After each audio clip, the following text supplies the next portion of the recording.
Where you going? No, man. You got the right classroom. Come on in, take a seat beside me, my friend.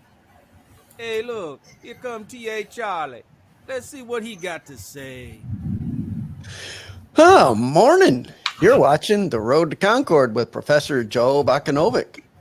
Homeroom is on Rumble. You just go to Rumble and you search the channels for The Road to Concord. It's one word. When you find it, you click follow. It might mean you got to set up an account, but it's fast, it's easy, it's free. I did it. You can do it. For those technologically challenged members of the class, you can also catch us on Facebook, Twitch, and YouTube. Then you can catch the podcast after the show. It's uploaded to Podbean, iHeartRadio. What was that? And Spotify. I was turning the phone off. Oh, and BitChute when it works. Just look for The Road to Concord. You can go to the blog page. That's roadtoconcord.com. That's where you find all your show notes, study notes, and handouts for the class. Finally, you can email a professor at joe@theroadtoconcord.com. He's a little slow, but he'll eventually get around to emailing you back. If you find our classes helpful, please click the thumbs up, like, follow, subscribe, and share it with those you think could benefit from it. Just warn them that Joe is an acquired taste, and we mean it. Hey, we all know T.A. Charlie isn't all there. No, it's not. Now, just stay seated and give it a chance. You'll soon realize we not might be the smartest, but we each independently form opinions based on reason and logic. We're free thinkers. Let's see what The Road to Concord with Professor Joe Bakanovic has on the lesson plan for today. Aaron was on his soapbox. He says he must have been preaching at somebody. If you don't listen to my preaching, son, I'm going to have to beat you half to death. Good morning, guys.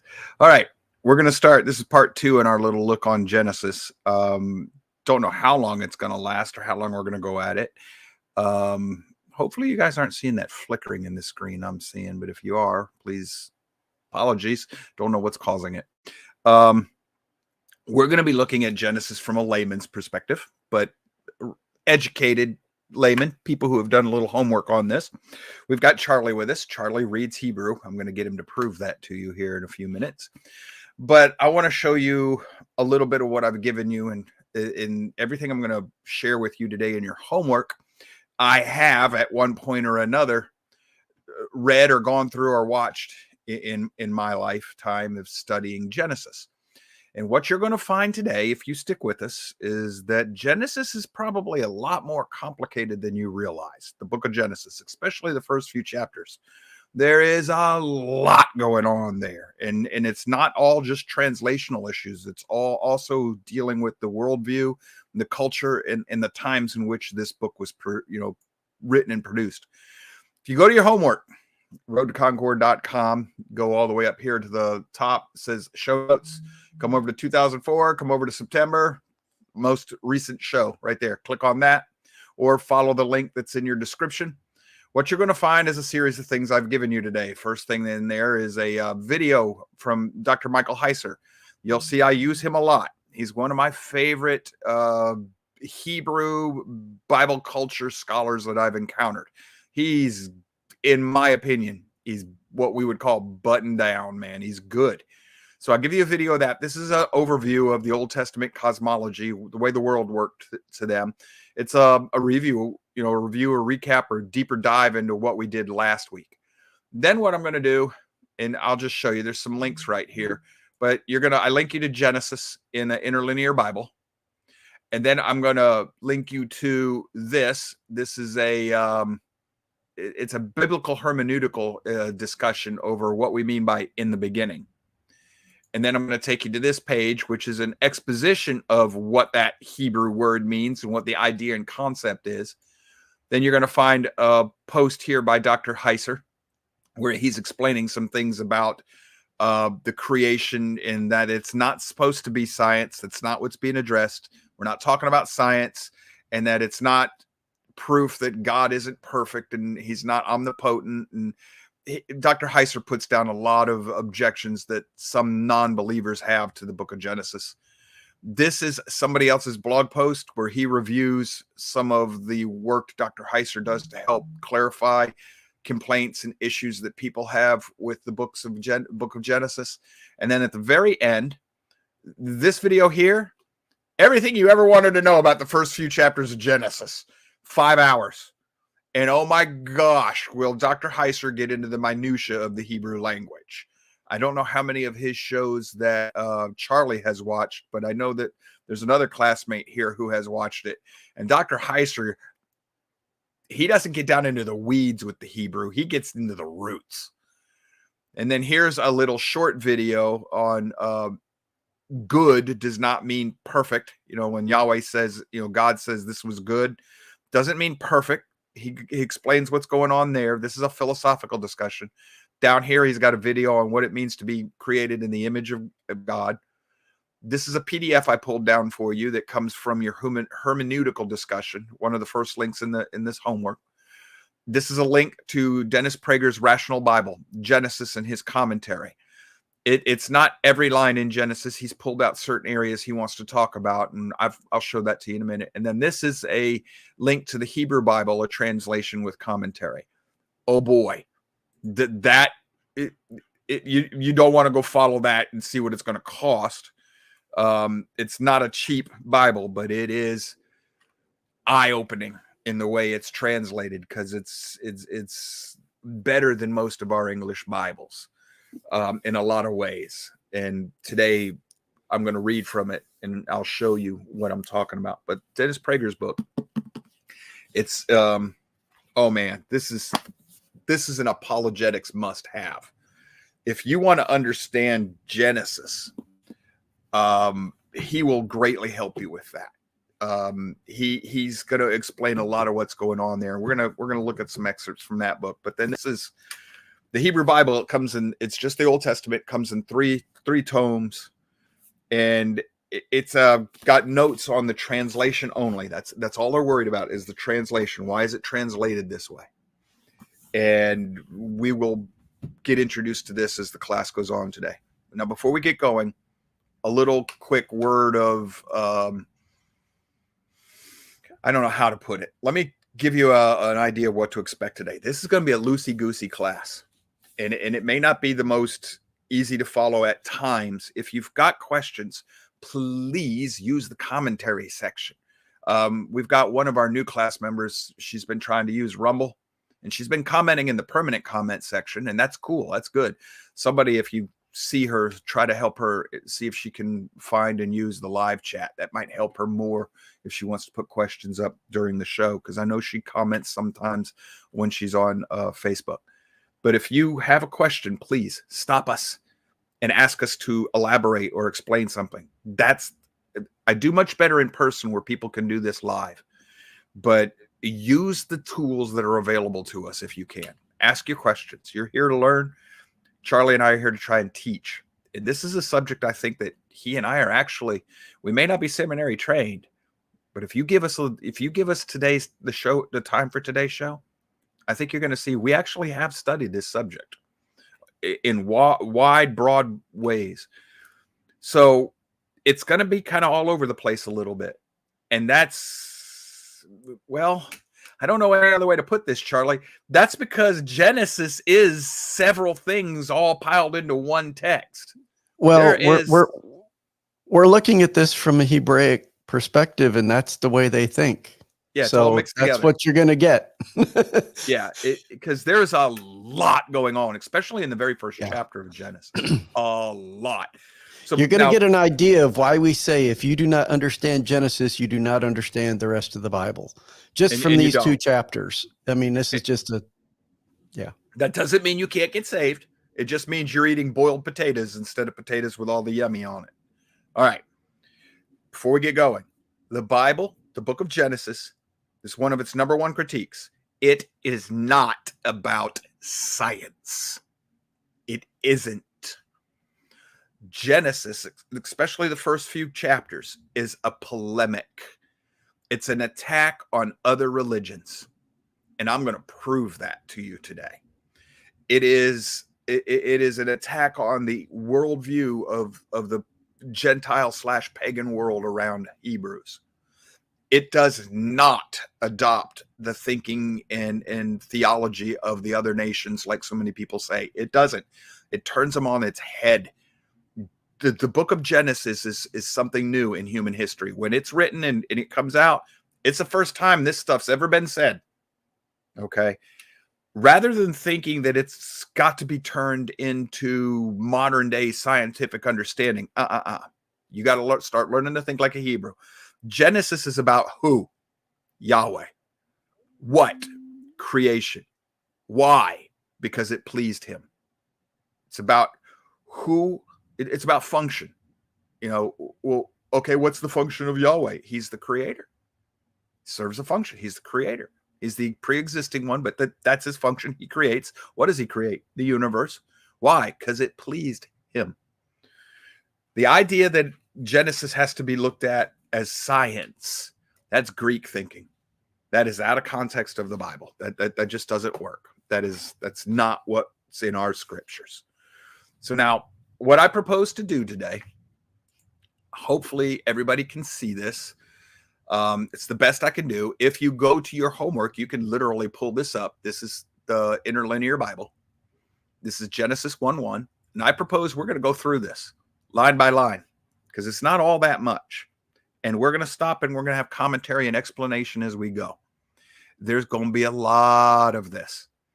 I'm not going to blow this up any more than I have here because if I go to the full screen, Charlie's got to be in studio. I got to be in studio so that we can help explain some of this stuff. And just the way that the program works, it's going to get in the way of the texts on your screen. So we'll stick here because we can, so some of the things we can do here, we can go to the concordance and we can look up definitions and things. We're going to start with this. Well, I told you I was going to prove Charlie can read Hebrew. Charlie, pop in the studio real quick for me. Yes. From right to left, sir, would you please read the first line, not in English? Yes. Bereshit bara Elohim et hashemayim ve'et haaretz. So, folks, Charlie can actually read biblical Hebrew. He's been studying this with. She's in Israel, isn't she? She's a Hebrew. Yes. Yes. She's a doctoral Jewish student Israel? in Israel. She's not a Jew. She's Messianic believer, but she is. She's a doctoral student there, and she is fluent in both biblical Hebrew and biblical Greek. I just started learning Greek. So, And you've been studying with her for how long now? I'm in my 5th year. Weekly, right? Yes. Okay. Folks, Charlie's got the chops for this, okay? So I am going to step back here for a minute because this very first word here, Bereshit. Run, Charlie, run. Yeah, Bereshit. You know, there's a lot of scholarly discussion about just this one word. And, you know, some people have taken this a little too far as well. I've seen a lot of stuff about this because they'll break it down further than I would actually break it down because, well, just I don't want to go there. Yeah, but let's not get not into the roots with Heiser. In the beginning is the way you'll find it in most English translations. Yeah, I would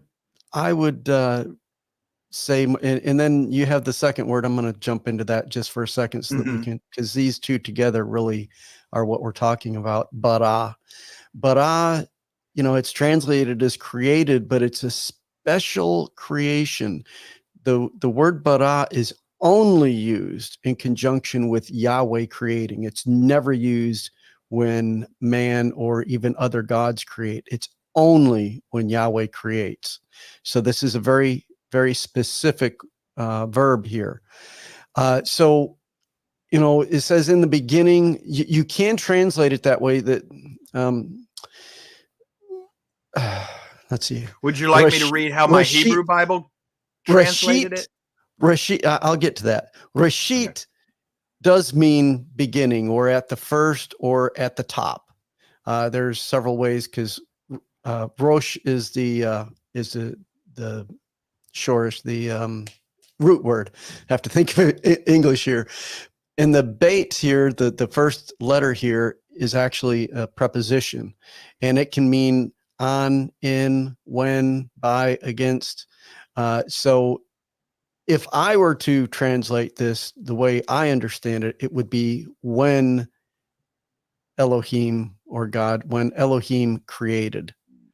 So you see that the words kind of get moved around a little bit when you translate it into English, because just the syntax of how the Hebrew flows versus the English. But that's the way I would do it, because in the beginning gives you a different connotation that I don't necessarily think should be there. I mean, it could be. I mean, it's a valid translation from the syntax, but from the way I understand this is that, and Joe mentioned this earlier, that the more I'm studying this, the more I'm looking at this as a polemic as well. First we want to look at, what's going on at this time in the Hebrew time, history, and culture. And I think that that's really what's going on, because this is, like Joe said, this is the first time that there is a creation story that is talking about a pre-existing God.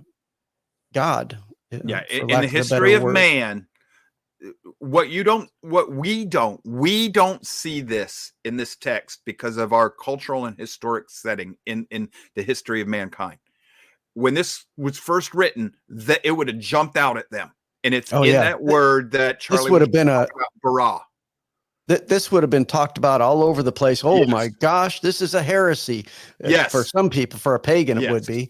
Yes. That word bara that Charlie explained to you, it's only used for Elohim because that is create out of nothing. When you and I create, we start with something that's already been made. We start with materials that have already been created. So we don't really create, we make. In that sense, right. We make. So this word, like Charlie said, it's only used with Elohim, with God, because he created out of nothing. So in the ancient world, it would be, wait a minute, he created out of nothing. That would mean he existed before time. Exactly. Yes. This sentence is telling the ancient world, Elohim, the creator, God, he began to create the heavens and the earth, meaning he existed beforehand. And he created it out of nothing. There wasn't something beforehand that he used to make the heavens and the earth. He created them. Yeah. This is huge. Yeah. All the other pagan stories begin with the creation of their God or whatever. Yes. And then the God uses the pre-existing primordial ocean to create heaven and earth. From that. Right. Well, there's no creation of God here. He pre-exists. That is huge, and he's singular. In the ancient pagan world, there wasn't one God. There was a pantheon from the beginning. The very first thing their ancient gods did is make other gods, or they were created already with a wife or a husband, or in concert, two brothers or two brother and sister. There was never one God, ever. So this is huge. Okay? And this word heavens, it connotates what we would think of as cosmos as well. And another thing that you it's not written here, but if you read between the lines, so to speak, as we say today, this also shows a different type of a God, because typically the gods in the pagan beliefs, these were human-like gods. They had more human characteristics. They would be married, they would procreate and make other gods and yada, yada, yada, where this God we're talking about here pre-existed. He's transcendent. He's outside. He does not have human characteristics. Yeah. He's not anthropomorphized, spirit, as we would call. Right. Yeah. He's not humanized. Right. Now, before we go to line 2, there's a word here, Charlie, that isn't translated in English. Yes, that is correct. You want to explain to the audience the significance of this word, and then let me run with it when you're done. But because I in the pre-show, I showed you, I see a whole lot more there than most people do. I'll try. And again, this is one of those words that people will run all over the place, and they'll make all sorts of stuff out of it. It's a simple word. It's et. Now there's actually two forms of this word. There is a case of et that actually is a word that is translated and it means with. But in this particular instance, it's used grammatically as what's called a direct object marker. So this is actually showing, that God is talking about the heavens and the earth. It's showing you that this is the object of this, the direct object of this sentence here. And yeah, Joe's going to go here and he's going to say, well, it's got the aleph and the tav. Well, if you know the Hebrew alphabet, or alphabet as we call it in English, this is the first letter, the alpha, and the tav, the last letter of the alphabet. Which would be Greek, Greek. In Greek, you would say alpha and omega. Again, the first and the last letter of those particular now alphabets. In Paleo Hebrew, with the pictographic language, the aleph tav would mean something, wouldn't it? Yes, you could do that, because the aleph in pictographic Hebrew, you got to be careful with the words you use here, pictographic, because there's a paleo, there's another, I realize that. But anyway, that's three okay. Versions of Hebrew. Fine. If we go back to when it was a hieroglyph, there's more than three, but yes, at least three. But the aleph is a bull's head, and it symbolizes strength generally, or leadership, and the tav is looked at as an X or a cross, and symbolizes a covenant or a sign or a promise. Yeah. The aleph could mean strong covenant. Yes. In Hebrew way of thinking, this is legitimate, what I'm about to tell you. So when Yeshua says, I am the aleph and the tav, he could be saying, I am the direct object. I am the strong promise. I am the strong covenant. That's the whole purpose. I am the object of me. I'm the direct object, strong covenant promise, the beginning and the end. It's all about me. Yeah. That is a acceptable Hebrew way of looking at this. Yes, that would be. And it's much of the Hebrew mindset is built into their language. This is why I tell you before, when we talk about progressives focus on the language, not because there's nothing there. They play with the language because it is connected to how you think. And that's big time in the Hebrew, especially with wordplay. All right. We've spent 15, 20 minutes on verse 1. Yeah. We might only get to chapter 1 today. Yeah. And you'll notice that this is going to read funny to you. Because like it says, and the earth was formless and void, and darkness was over the face of the deep, and the Spirit of God was hovering over the face of the waters. All right. Formless and void. I've got a note in the study Bible I'm reading. It's what are those words there? Tohu and tohu and baho. Well, let me look at the real, because I was looking at transliteration.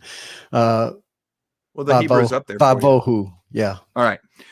I've got a note on that, and it says this is actually seems to mean formless and void works, but it's got more of a connotation of futility, like an empty desert. Okay. And I don't need to read the long note because it's going to be a lot of this participle present. Will make my eyes glaze over. Charlie would get it. You and I would both get bored to death. But what the author comes down to is he's saying that it's got the idea of the desert, the empty desert. Well, in a Hebrew mindset, an empty desert is useless. It's got no function. It's got no purpose. It's thought of the wilderness. That's where you wander. That's where you go to die. It's death. It's death. It's just futile. It's got no purpose. There's the empty desert is nothingness, which would bring the meaning of meaningless, devoid of function. So that fits here with what's going on. The earth was formless and void, we think materially.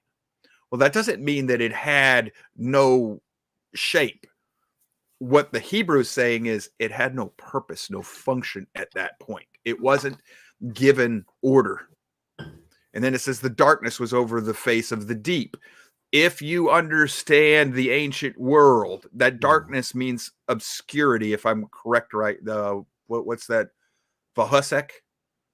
Yeah. Okay. Vehosech. All right. Darkness can be a translation, but it also says obscurity. And I checked that. That's in the BDB, the Brown Drivers Briggs. And then the next word, the face of the waters, or the deep, that deep's translated as a void or an abyss. Well, if you're in the ancient world set and I talk to you about darkness over the abyss, that's the primordial water. That's the chaotic pre-existence before anybody puts order to the world. So what you're saying here is the earth was without purpose, and there was lawlessness in chaos. And when you're talking about this deep here, if you were in that period of time, in that culture, the first thing you would think of is the other creation stories and the primordial void or deep that they use as part of their creation story. So this is kind of drawing those things into their mind as they're looking at this. This is another reason why there is justification for believing this was a polemic, because these are taking the things that were out there in the pagan world, in their worldviews of the creation story, and throwing them on their head. Yes, because what verse 1 and 2 just told the ancient world is, no, that pre-existing ocean didn't exist before Yahweh made it. And that's exactly what this just said. Yahweh made it. And then it says his spirit, his Ruach, the spirit of Elohim, was hovering over the face of the waters. That puts him outside of those waters. Well, you also have to understand how this works. In the ancient mindset, the waters was what you and I think of as the heavenly cosmos, as space. Because for them, that was the universe, was the waters, and what their God did is created a little bubble of air and land for them to live in within. So their cosmology, that bubble of air and land, would be our planet. That's a direct way of connecting how they're thinking. So to them, space. Well, how the heck does Elohim hover over space? He's supposed to be in it. This is a shock to the ancient mind. This is like blasphemy and heresy to an ancient. If you're pagan, this is a worldview breaker right here, because this means that the Hebrew God is outside of everything. That's exactly what's being said here.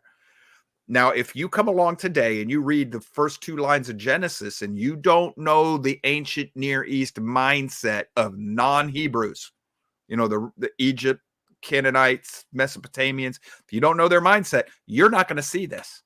You're not going to see what we're explaining to you here. Once you understand that, this jumps off the page. Anything else before we keep on chugging, Charlie? I think we're good for right now. All right. I don't have something for everything here. And then we says, and said Elohim, God, let there be light, and there was light. Now, let's see. Is that the word I thought it was? Nope. This is that's just light, a light. Yeah, that's just light. I'm thinking about light. What light are we talking about here? That's but I mean, in the ancient mindset. Yes, in the ancient mindset, that's probably let there be order. Well, and because remember, the luminaries haven't been made yet. Well, yeah, but you know, when I look at this verse, John 1:1 immediately comes to mind. Right. But order is Torah, is it not? Oh, yes, absolutely. And who is Torah in the flesh? Yeah, Yeshua. The problem you have to be careful with here is this is a lot of people say, oh, well, look, Jesus was a created being. No. It doesn't say he created light, does it? No. It says, let there be light. In a very real sense, in an ancient mindset, what this is turn my son loose on this chaos. Yeah. That's what this is. I love that. That is turn my son loose on the chaos I made. From my understanding, I don't know if you understand it this way, but my understanding is that this creation was done through Yeshua. Yes. He was kind of, while it was created, the way I look at it is like this: Yahweh is the architect, And Yeshua was the general contractor that, put the Yes. architectural design into place. Yes. That's I the way agree. I look at it. But isn't the general contractor the one who takes all the different contractors, subcontractors, puts them in order, makes sure everything? Absolutely. He turned my general contractor loose on this mess, get it built. And all the subcontractors do their thing, and he makes sure they do it right. And So absolutely, that using Charlie's illustration, because it's perfect, Yahweh came along and said, okay, general contractor, I want to build a house. And the general contractor says, there's nothing there, man. There ain't nothing. There's no time. There's nothing. So Yahweh says, okay, now you have time and space and a place to do it, and a pile of lumber and a pile of bricks and a pile of mortar. And there's a whole bunch of, people over there, put them in order, turn them into subcon, get it done. Well, it's created and it's good. I mean, you got everything you need, but it's not very good yet because it's all got to be put into motion. That's the ancient way of looking at this. So Yeshua comes along. He's the light. He says, okay, I got the ideas. People have got the way this is all going to work. Here's what we're going to do. You grab that mortar, and then you get the cement. You start laying a foundation, use the lumber. That's what's going on. That's what's going to happen the rest of Genesis. Perfect illustration, Charlie. Yeah. And if you look to the Greek, when it talks about Yeshua being a carpenter, that's a tekton. And actually in that time and frame, that wasn't just a carpenter. That was a general contractor. They could work in wood and stone and all different materials. Yep. So this all fit. I mean, even his earthly occupation was the same. Yep. The idea fits. So we go to verse 4. It says, and saw Elohim, God, the light, that it was good, and divided God between the light and between the darkness. Okay, so he sees that the light is good. What he means is the light's serving its function, its purpose. Well, in this case, if he said, turn my son loose on this world, what he's seeing is that my son's doing exactly what I wanted him to do. His what we would today think of as natural law. It's not about science, folks, but science actually matches this in general terms. Boom, big bang. Yahweh created the universe. Let there be light. And he inserted, the light is the insertion of the natural laws that were created at the same instant. So now what you have is natural law taking over and starting to put order into the world. Gravity is going to take hold, the light and and the strong and the weak, retractive and repulsive forces, all this stuff's going to start forming things, and it's good. It's functioning. Is it perfect? No, it doesn't have to be. That's not the point. That's the article Kaiser gave us. And it's not by design, because if you look at it, again, philosophically here, between, we're talking about separating between light and darkness. That's a separation between organization and chaos. Yes. There's still chaos there that has yet to be organized. And so you've got that separation between the two. Yes, it needs to be subdued. Yes. And from what I understand, some of the Hebrews that we translate as dominion, that's a strong word, basically rule over and command. Yes, it is. All right. So verse 5, and called Elohim, God, the light, day, and the darkness he called night. And there was evening and there was morning. Now we've got a translation problem here, Charlie. That doesn't say the first day, does it? No, it does not. It says what? It says one day, or day one day, whichever, however you want to say that. I mean, in English, we would probably say one morning, one day, or first day. It's a little stretch, but it's putting it into more English grammatical thing. But now, why do I bring this up? That's ambiguity and vagueness. There was morning and there was and day and night and everything. In this sense, morning and evening, there are no stars and sun yet. So if you think there is no morning and evening, right? But what this morning and evening, that might be intended to connect what Charlie just said. There's order and disorder, and then day one. This is a very wow. Yes. Look at the order of this. Oh my gosh, that is perfect what you just said. Because you have evening, and there was disorder, and now there's order. And now there's order, day one. Yeah. Oh my gosh, that's beautiful. The point is, if you want to see this as a 24-hour period, That's fine. We don't know And that it could have been. was. We don't know. Yeah, It we could don't have know been, that it or it was. could have taken however long. It doesn't matter. That's the point. But there's serious ambiguity in the Hebrew. Yes. It doesn't even seem to be that day one is the focus point of this sentence. The focal point No. of this sentence, the function That's of an this afterthought. sentence is there was evening and morning. Yeah. It was created evening and now it's morning, which might be why the Hebrew day starts at night and then moves into the light. Mm-hmm. So, verse 6, and said God, let there be a firmament in the midst of the waters, and let it divide between the waters and the waters.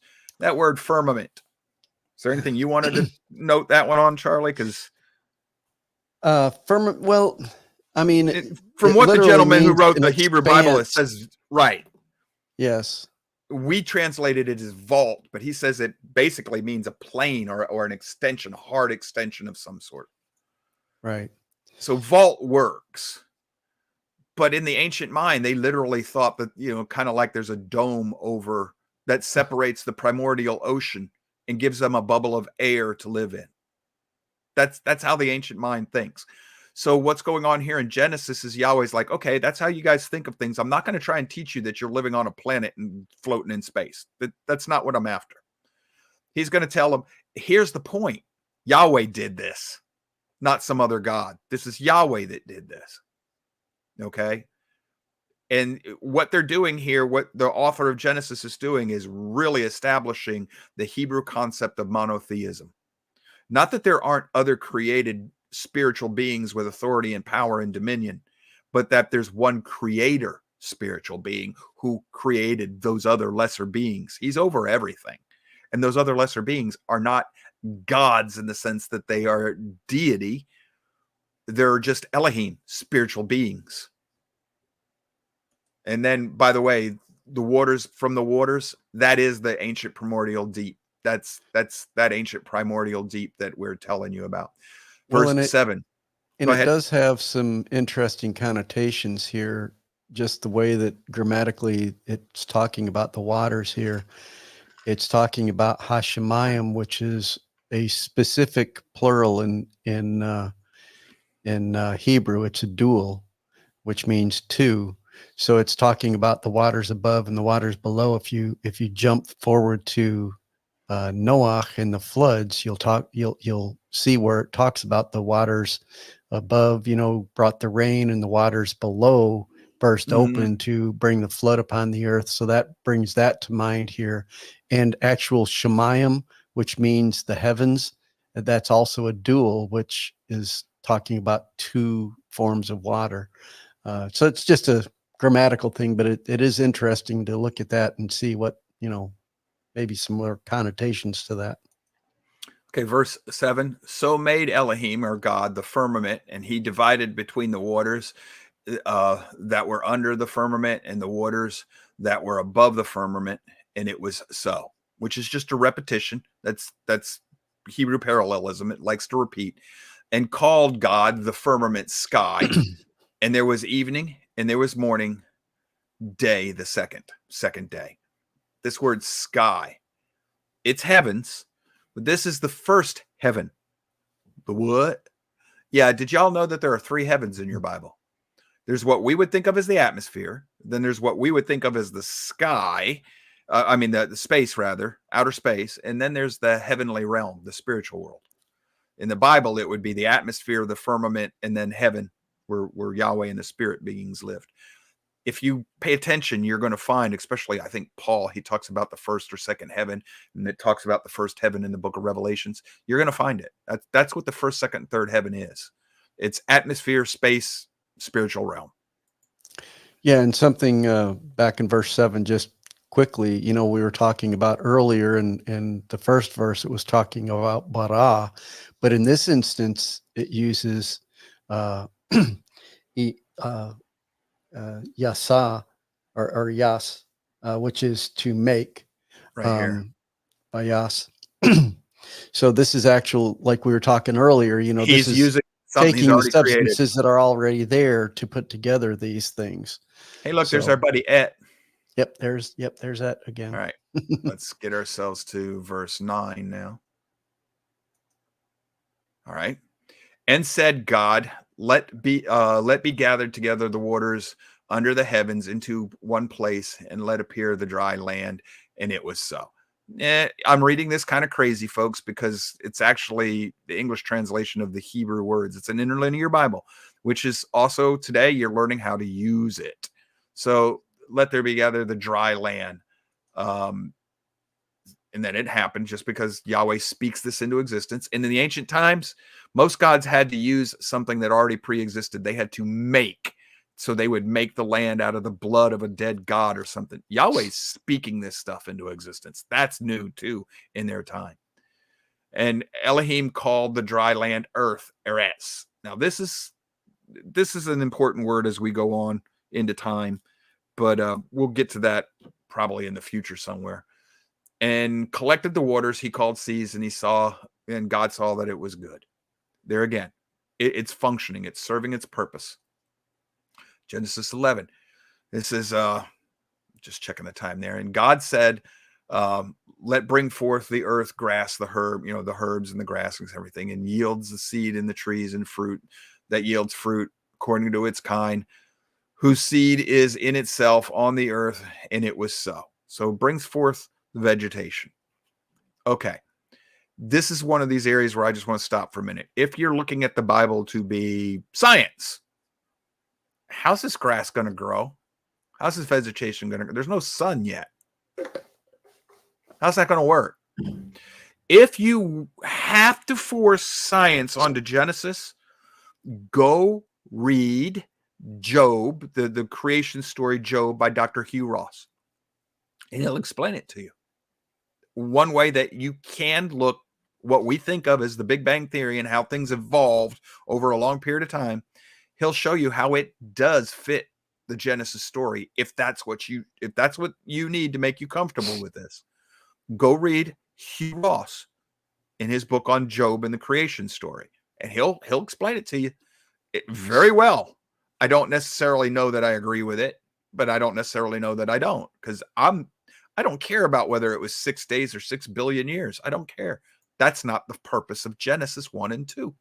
Well, I have an answer to that. If you jump forward to the end of the book to Revelations, where it talks about the new heaven and the new earth and everything, and it talks about the New Jerusalem, that there was no sun, there was no need for any light or sun or anything, because Yahweh and Yeshua were the light. So, you could very well have light at this point, because they're there, they're doing this. So you don't need those other things. So anyway, just a thought. Verse 12, and brought forth the earth grass, the herb that yields seed, and according to its kind, and the tree that yields fruit, whose seed is in itself, according to its kind, and saw God that it was good. Now, here's something else. This tells you that all creation obeys God's voice. That's what the ancients would see here. God speaks and creation obeyed. He said, let there be plants. The earth gave you plants. That's a big deal to the ancient as well. And this also defeats some beliefs today, where people are saying, oh, there's 475 different genders. I can do this and that and whatever. No, because this is how things work. And all these things that were created brought forth after their own kind. So, so much for evolution. All that. Yes. Folks, bringing forth according to your own kind, that's exactly how DNA works. It is. Exactly. That's why you never see a jackalope. Half jack, the half antelope, half jackrabbit. You're never going to find a jackalope, because DNA doesn't work that way. So yeah, if you want to force science over this, it'll work, but that's not what it's about. Verse 13, and there was evening and there was morning, third day. Not the third day. It's just third day. Now here we go. This is where things are going to start getting a little fun too. Verse 14. And said God, let there be lights in the firmament in the heavens to divide between the day and between the night, and let them be for signs and seasons, for days and years. First things first, this word we translate as light does not mean light. I click on that. I go down here. It means luminary. Why would that be important? Luminary means gives light. Yes, it does. But in the prophetic language, a luminary is a teacher. It gives enlightenment, guidance, education, instruction. The angels are considered luminaries because they bring messages and word from Yahweh. The prophets were considered luminaries as in that they were oracles. So this is another one of these Hebrew word plays here. Yes, it's giving light, but these lights give information. They educate. They're not alive, though. This is another one of these polemics, okay? All of these were thought to be gods. The stars, the moon, the planets, the sun, that was all thought to be gods in the ancient time. Genesis, the author of Genesis just said, no, these are created objects that obey Yahweh. Yes, and from the grammatic syntax, I could support that as well, because the root of this word is or wrote here, actually, because it's in the plural. But you have the mem is that first letter that can also be a prefix. Usually it's actually min, but there's grammar stuff that goes on there. But anyway, and what you could actually translate this is from lights as well. So like he was saying in the Brown Drivers Briggs, it talks about this can be a light bearer as well. So, looking at it in the prophetic language, like he says, as teachers and such, that fits. So here's the next word. We translate this as seasons. This is a huge no-no. This needs to be changed in every English Bible everywhere. That is not the word. The word is moed, moedim, appointed times, place, or meeting. The appointed times, that's the Sabbath and the Sabbaths, the feasts. Charlie, what are we commanded to do during the feasts? We're supposed to congregate, meet at an appointed place. And an appointed place at an appointed time that is set by the luminaries, Yahweh. The information bearers placed in the firmament. Yes. Yes. Oh boy, we can go round and round on that one. That is huge boo-boo by putting seasons. I don't know where we got seasons there. You know why you get seasons there? You get seasons from the translators who think that Sunday is no longer the Sabbath and we don't have to keep the feasts. Right. But also, if you spring forward again, see, I'm trying to bring in some of these things to wet your whistle on how Genesis helps you interpret the rest of the Bible. You go forward, and what's it say about the prince who is to come, the evil one? What's he going to try to change? The law Torah? And the Moedim. That's what exactly we're talking. The appointed times. He's going to try to pervert the light. Yes, and the light. And he has done so very well at that, because if you look in the traditional church, what have they done? They've exchanged the Moedim, the appointed times of Yahweh, for Christmas and Easter and yada yada, Halloween, pagan holidays. And they've taken the Torah, the law, or the teachings, instruction of Yahweh, and said, oh, that's been done away with. That was nailed to the cross. So they've taken both those things, and he has been so successful in doing away with those things and changing those. Yeah, and everybody's looking for a man to do this, and they've totally missed the fact that the prince who is to come is a spiritual being. Oh, and I guess you misspoke again too, because you said, well, you meet on Saturday or something. I guess you messed that up, but you do that all the time. But yes, that's because brain is running Saturday. Yes, not Sunday. Yes. Verse 15, and let them be for lights in the firmament of the heavens to shine upon the earth, and it was so. So these things obey Yahweh's command. These lights in the sky, and made God two lights great. The great light and to rule over the day, and the lesser light to rule the night. And he made the stars. And 17, and God set them in the firmament of the heavens to shine upon the earth. I'm trying to translate this a little better for you. Just hold just for a second. I want to talk just briefly on this. You know, it's important to note here in verse 16 that they did not use the word for sun or the word for moon. They used the greater light and the lesser light. This was an affront. Yes. This was an affront to the creation stories of these other pagan religions. So Yes, it is. just so you know that was specifically done, I believe, literally, you know, in doing this to kind of be an affront to them, because that's basically dissing against their gods, if you will. Well, and he just says, "Oh, and the stars too." By the way, you know, like that's an afterthought. I thought that's in the kinda cool, prophetic too. language, since he's not using the word, is that the word for stars? Yes. Okay. In the prophetic language, the greater light is the sun and the gospel. The lesser light is the church. Mm. Oh, yes, because we're a And reflection of that light. the stars are both angel messengers and teachers, human teachers. Yes, Luminaries, prophetically, yes. light, yeah. Yes. So that's wrapped up in there. And then we go to verse 18, and to rule over the day and over the night, and to divide between the light and between the darkness. And God saw that it was good. And now I like that too. The sun is the Messiah and Torah in order. The moon is going to be the church in the darkness, in the chaos. Where was the church sent into after Yeshua ascended? Where were they sent into? Into the wilderness. Go to the Goyim, go to the nations, go to the roiled sea, the tumultuous sea of people, and bring order. Go teach the gospel. That sea is going to be connected to the primordial deep. The unruly masses of non-believers is connected in the ancient mindset to the primordial deep that we've already discussed here in Genesis. So when he sends the church out, he says, the sun's already ruled over creation. Now you go rule over the earth.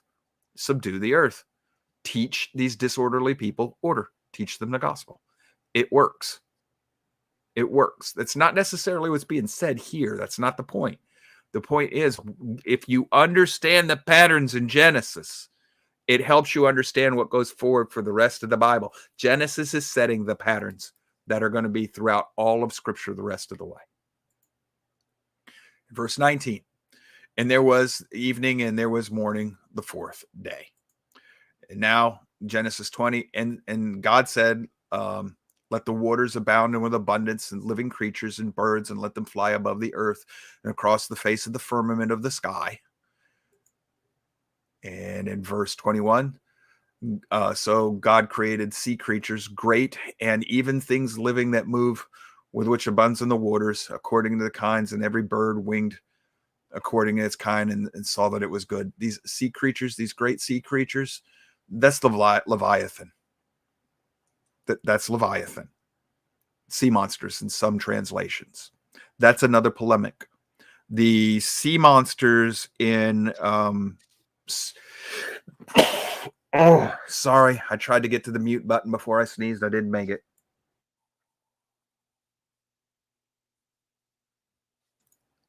Made it that time. Comes in threes. These sea monsters, the Leviathans, these are also connected to pagan deities. Leviathan is the chaos monster in most ancient religious creation stories. But there's also a sea monster by the name of Marduk. Fighting allergies. In your Bible, Yahweh slays both of them. He splits the head of Marduk and he slays Leviathan. So what you got going on here is more polemic. And it just wasn't translated the same way there that it should have been. Did I hit the mute button in time, Charlie? Yeah, you got it that time. I'm having a tough time here, boys. Poor guy. It says, and God blessed them, saying, be fruitful and multiply and fill the waters and the seas, and the birds let multiply on the earth. Okay. He tells them to be fruitful and multiply. Now he created them. It doesn't say he created one each, man, male and female. He just said he created the animals and told them to go ahead and multiply. Genesis 1:23. And there was evening and there was morning, the fifth, day fifth. Not but fifth day. We don't have the sixth day until the sixth day. And God said, let bring forth the earth the creatures living according to the kind, livestock and creeping things and beasts of the earth, each according to its kind, and it was so. So now he's more creatures. Genesis 1:25. It said, and God made the beasts of the earth according to their kind, and livestock according to its kind, and everything that creeps on the earth according to its kind.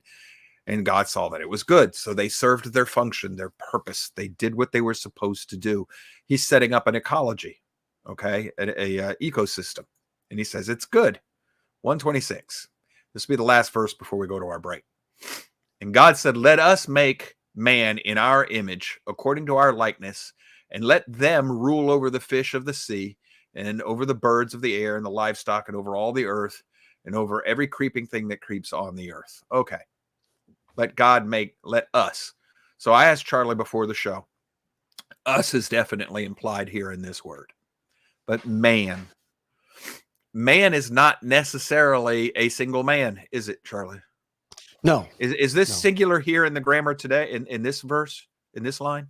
Is that Adam? Singular man? Yeah. Yes, it is. But because Adam can also refer to mankind as well, not just, so that it's kind of like in the English language, you can use man as a general term for all humanity. Well, this word here that says, let them rule, it's translated as let them. Is this another one where them or plural is implied in the Hebrew? It is grammatically in that verb, yes. Because the ending for it shows the 3MP, third masculine plural for that verb. Okay. I'm not going to go into what it means to be made in Yahweh's likeness in depth. There's a video by Dr. Heiser in your homework that you can go look at if you want to see this. Dr. Heiser is going to argue our likeness in our image. Dr. Heiser is going to argue to you what he means is imager. In other words, our representative on earth. Now, that's because spirit has no physical form or image. So how are you going to have a physical form or image of Yahweh? You can't. It doesn't exist. But Dr. Heiser is going to say now, if your image or likeness is function or purpose, well, then that changes everything. You can be made to mirror Yahweh's function and purpose on this earth. Just as the Son's function and purpose is to bring order into the universe his Father created, the church's function and purpose is to go into this world and bring order into it and subdue it, just like we're commanded to do. Just like I was saying, the sun and the moon was sent into this order to bring, Yahweh's people. And then here says, let us. This could be, people say that this is the Trinity. I don't think that makes sense. I think Yahweh's talking to the divine council here, but that's just me. And then go ahead.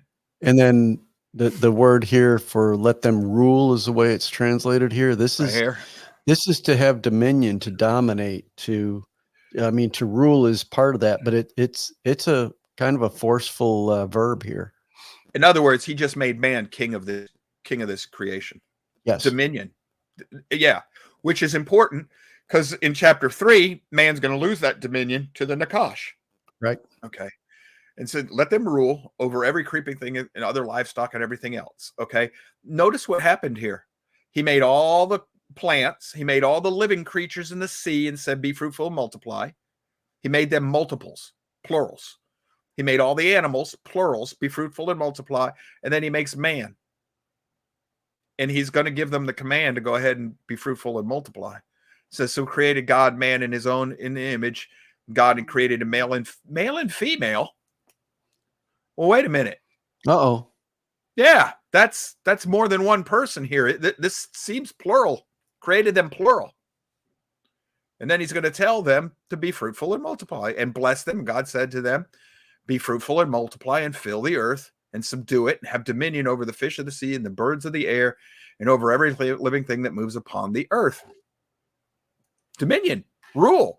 Well, that's not the story. That's not Adam and Eve. Well, that's because that's not what's at focal point of chapter 1.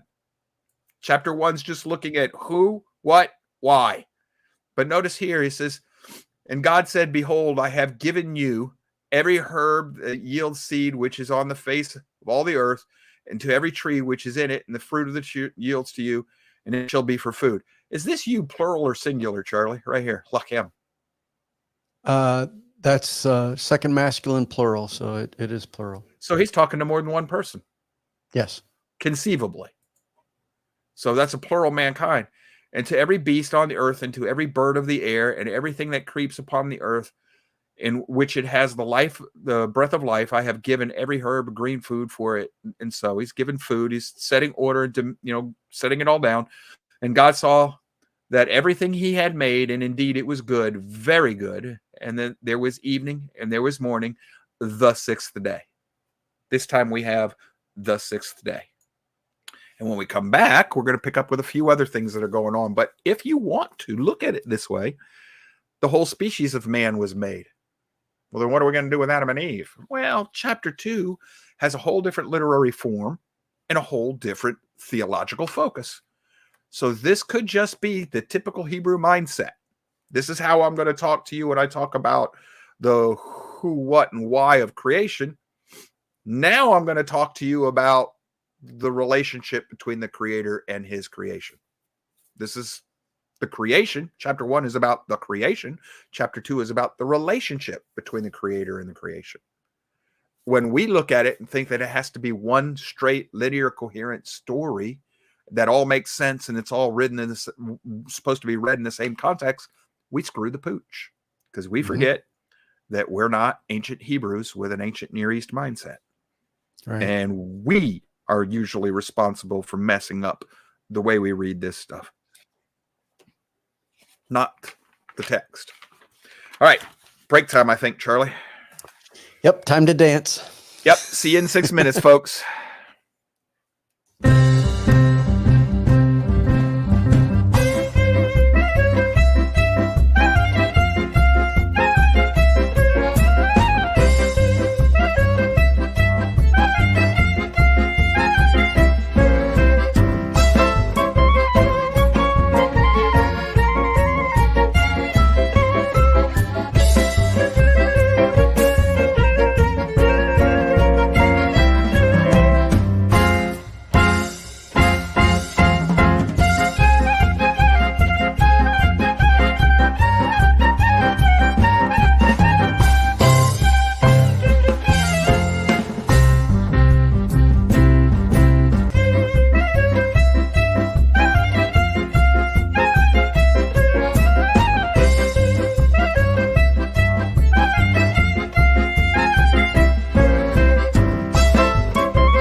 Yeehaw!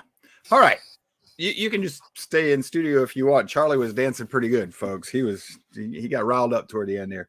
I'm in Dr. Prager's book, his commentary on Genesis. He points out that after Genesis 1, what we have here, polemic, and he doesn't call it a polemic, but he's pointing out that this is a polemic without saying it. Dr. Heiser, I mean, not Heiser, Dr. Prager, my bad. Dr. Prager.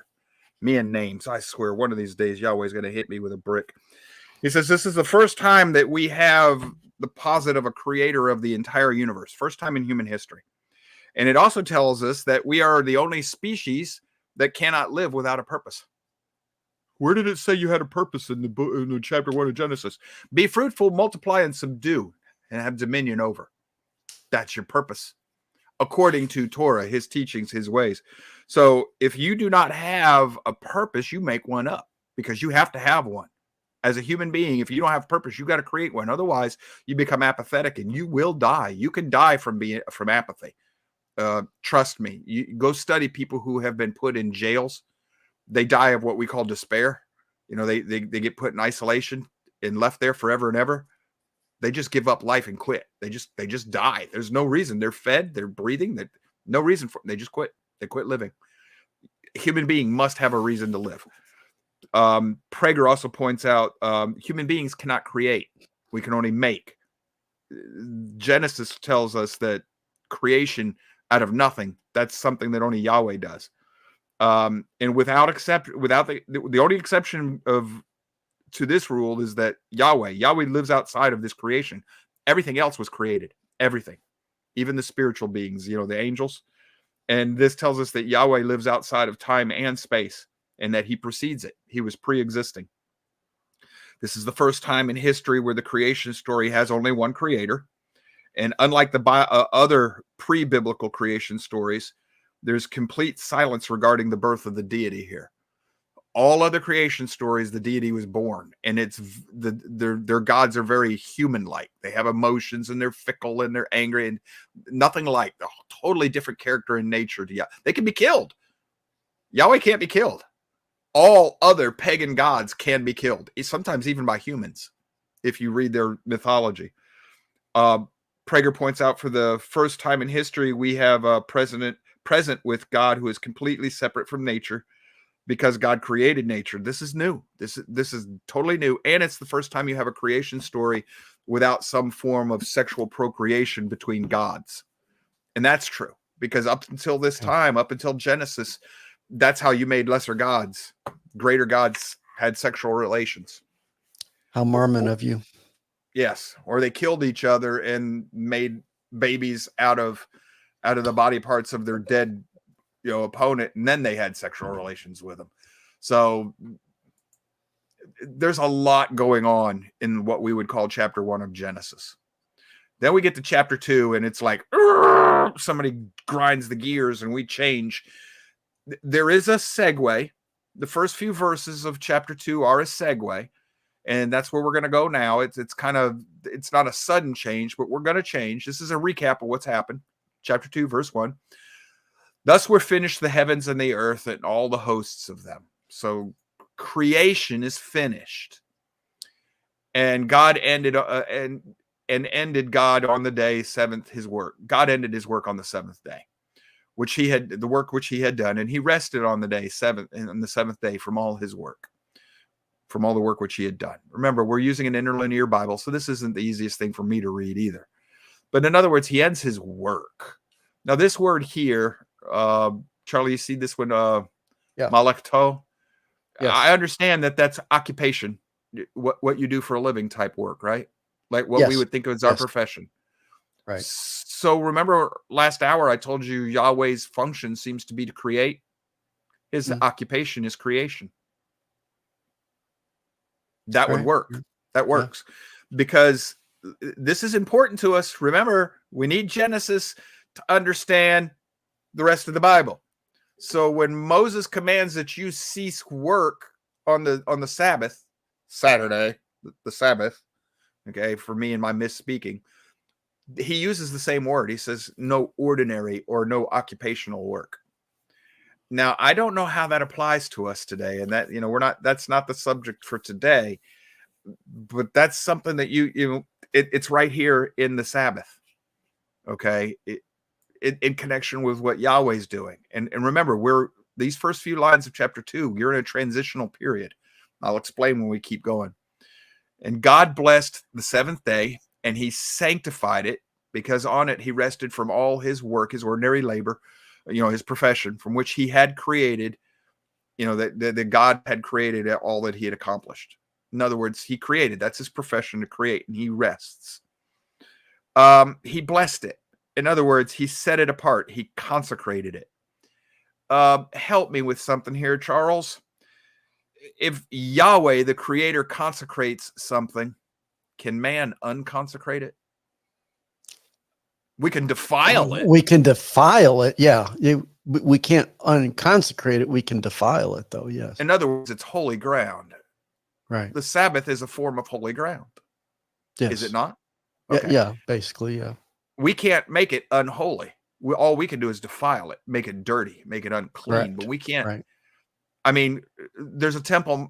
There's a mosque on the Temple Mount. Right. That defiles it, but it is still holy ground according to Scripture. Okay, yes. So what human being thought that they could move the Sabbath? I don't get it. Okay, I don't get it. So anyhow, this is a recap of the first chapter and talks to you about the Sabbath. This is the transition. Now what we're going to do is Genesis 2:4. It says, and these are the generations, the heavens and the earth, when they were created in that day that God, Yahweh, made the earth and the heavens. It's the first time Yahweh shows up. I don't know whether you want to or not, Charlie, but do you want to say anything about that proper name right there? Well, I mean, this is just, like you said, this is the first occurrence of Yahweh in the biblical text. Because up until this point, it's just talking about Elohim, which is just a title, which basically means a mighty one, and usually in reference to a spiritual being. But this is actually, his, literal name, the proper name. Doesn't it have a meaning, though? I know it's debated and discussed. It's debated and discussed. Many people say that it means he that has always existed, and there is support for that from the syntax of the word. I've seen it translated as the necessary one. Would that work? The one that must be? I mean, I wouldn't be opposed to that. So, I mean, there's so much with that one that, that's a all right. Well, we whole won't nother get too show with a lot of that, though.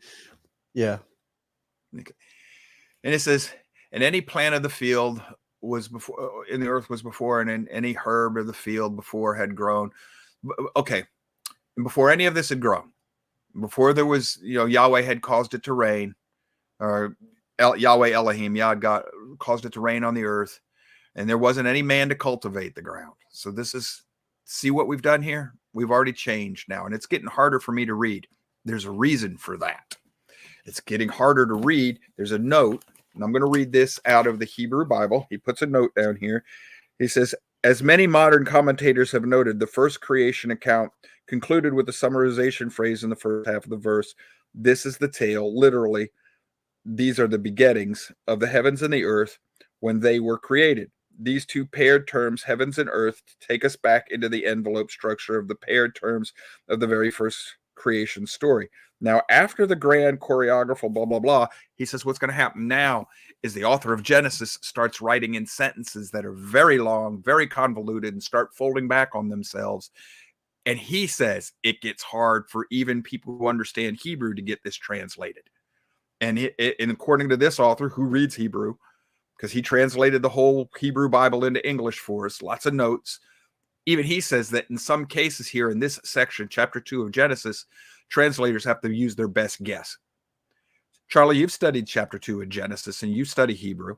Is he off base, or is he onto something here with some of these sentences being really long? And yeah, he's convoluted. Not off base. This one is, yeah. So this one's a tough translation. All right. Doesn't mean it can't be done. But what we have now is before anything has grown. Well, wait a minute, man. The earth was made, and then we had plants and, sea and all this stuff. See, what it is it's not a case of this isn't a contradiction. The author's changed focus.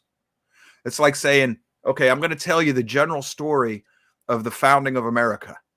From the road to Concord and Lexington Green up until we win the Revolutionary War. So I tell you that general story in the real quick terms, and then I go back and say, okay, now let's talk about the arguments that were made for the Declaration of Independence, and et cetera, et cetera, et cetera. He's changed focus. That's not a contradiction. The author has changed focus, and in the process, he's changed his literary form. The form of the way he's writing is meant to augment and to help make the point, the theological points he's doing. It says, but a mist went up from the earth and watered the whole face of the ground. So the earth used to be watered by mist. Genesis 2:7. And it says, Yahweh Elohim formed man from the dust of the ground and breathed into his nostrils the breath of life, and the man became a living being. All right, this is where we're going to start doing some work. Formed him from the dust.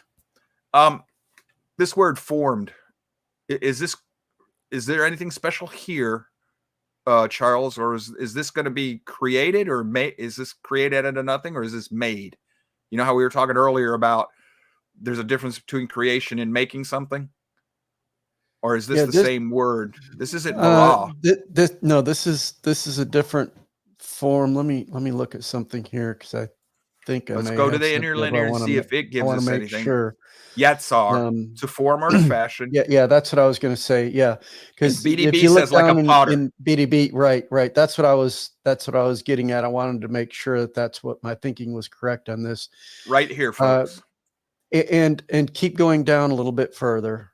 Go down to A and B. I want to focus on those two for a second, because you've got here a potter and then a carver of wood of graven images. So here again, you see, yeah, but you see here, when we're going back to the ancient Near East historical context here, this is talking in reference in that immediately they would throw their minds to those that are creating these idols and stuff from the polemic point of view. Yes. That's what I think that's why this word was used in this particular context.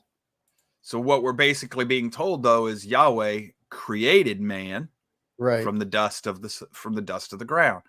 Right. Now, that's very different from the creation of man that he spoke into being earlier in chapter 1. Right.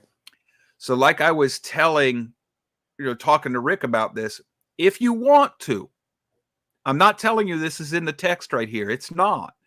But if you want to, there is a parallel here. Yahweh creates the earth. He puts man in it. Man is unruly still, not doing his job. So Yahweh forms Adam, and he's going to put him in the garden and says, you're going to be my man. Okay. And I'm going to rely on you to do that. Well, where do we see a parallel of this? Well, how about Babel? Man is being unruly, doing his thing, whatever. And then Yahweh calls Abram out of Ur to be his man and to form his people. These patterns show up all throughout Scripture. You're going to see it again. I called my son out of Egypt. Egypt is thought of as material bondage. Okay, it's slavery, and he calls his son Israel out of Egypt to be. So it can be looked at as, I'm going to make you into a nation, Abraham, and you Hebrews, I'm going to make you into a nation. That's making. That's not creating. That's making. So the pattern follows. That's not necessarily what's going on here. But for those who want to go, well, who did Cain marry? Well, I've already given you one possible explanation that'll fit, that won't destroy your faith or your theology. I am not telling you that's what the Genesis is trying to say. But the text would allow that Yahweh created a whole bunch of men and that Adam is Yahweh's man. The text will allow this. Whether or not that's where you're supposed to go, I don't know. I don't think that's the focal point here. I think the focal point here is the fact that Yahweh formed man, Adam, out of dust and breathed life into his nostrils, and he becomes a living nephesh. Why is this important? That's the Hebrew word for soul. He's a soul, a living being, life, a self, a person, desire, passion, appetite, emotion. Charlie, would free will be another, or at least will be another way of summarizing all of those things right there? Yeah, I think you could do that. Okay. Yes. So within the confines of your nature, and then since we are right. made, Yeah. well, Yeah, we're that made would- in Yahweh's image. Our nature is going to be a lot more permissible than the nature of a cat or a dog. Right. Because if you go Operating down, within your kind, if you will, from earlier. yeah. Yes. Well, why is that important? Well, that's because even fish have a nephesh. In the Bible, all animals, everything that has breath of life, and even fish, have a nephesh. So be careful, folks. It's not a distinction without a difference. A soul and a spirit are two different things. Spirit is your spark of life, but nephesh is the life itself. Animals don't have spirit. That spirit is a piece of Yahweh in you. The Bible never says that animals have spirit. It says they have a body and they have a nephesh. But the Bible never gives them a spirit. Only man has the spirit. There's a huge distinction there. And we go to verse 8. It says, and Yahweh Elohim planted a garden in Eden in the east, and he put the man there whom he had formed. Now the garden, this is in the ancient Near East. That's going to be where man lives. I mean, where Elohim lives, where gods live. Sorry, I was reading my notes at the same time, and what I was reading came out in there. I didn't mean man. This is what happens when you're got multiple parallels of thought going, and they're all vying for your control of your mouth. But the garden is one way of saying that's the abode of the Creator. And wherever the Creator is, you're going to have his divine counsel and everything else. So Adam, in the ancient mindset, by putting Adam in the garden, Adam is being included in the royal family. We won't see that. We're thinking garden. And that's not what the ancients would have thought. This is kind of parallel to the idea where Pharaoh says, well, you know, I'm Ra's messenger here on earth. But that morphs into I am a god. And that's an abomination. The Genesis is going to say, no. You're a created being. And although you're in the council and court, you're in the abode of the Creator. You're not the Creator. You're doing his bidding. You're a servant. That's what you are. So this is, again, it's polemic to a lot of the nations around Israel at the time, but it's also a way of telling you what man's function is. This is, again, further. This is chapter 2 is the relationship of man to the Creator. Okay. Notice that there are no animals mentioned here in chapter 2. This is man and woman to the Creator. What's your relationship? What are you supposed to be doing, not doing?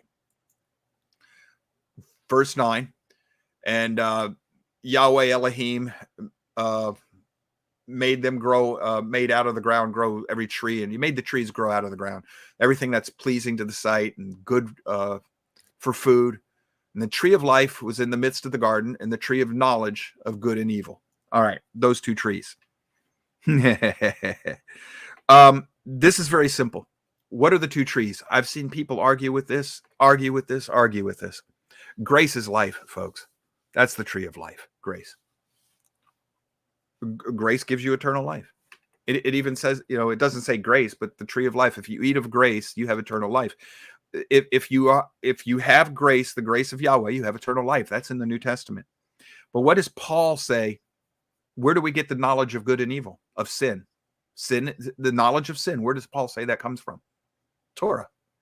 So what is the tree of knowledge? Torah. And if you're going to eat it up in the Hebrew mindset, the Hebrew culture, to eat it means to embrace it, take hold of it, own it, make it yours. If you're going to grab onto Torah and say, you know what, I'm going to go with this thing. What's the penalty for violating just one of the commands in Torah, Charlie? Death. No matter how small the command, it's death. Doesn't matter. So as soon as you embraced Torah, you were bound to die. I don't know why, if you're just a simple, sincere reader of the Bible, that should be plain and simple. The tree of life is grace. That's the grace. And the tree of knowledge of good and evil, that's the Torah. Had they stayed away from Torah, they would have never known sin. So, yeah, it goes back to the show we had just a little bit ago. If where there's no law, there's no. mm-hmm. Yeah. So yeah. Now it says now a river went out of Eden to water the garden, and from there it parted and became 4 headwaters. So, real quick, you're not going to find where this was on your maps today. The flood changed everything, folks. The separating, Peleg and everything. There's been too many geographical changes since then. Besides, we don't know if this is actually a literal description of Eden. We don't even know where Eden was. It just says in the east. It says the name of the first river here is Pishon, and it winds through the whole land of Havilah, where there is gold.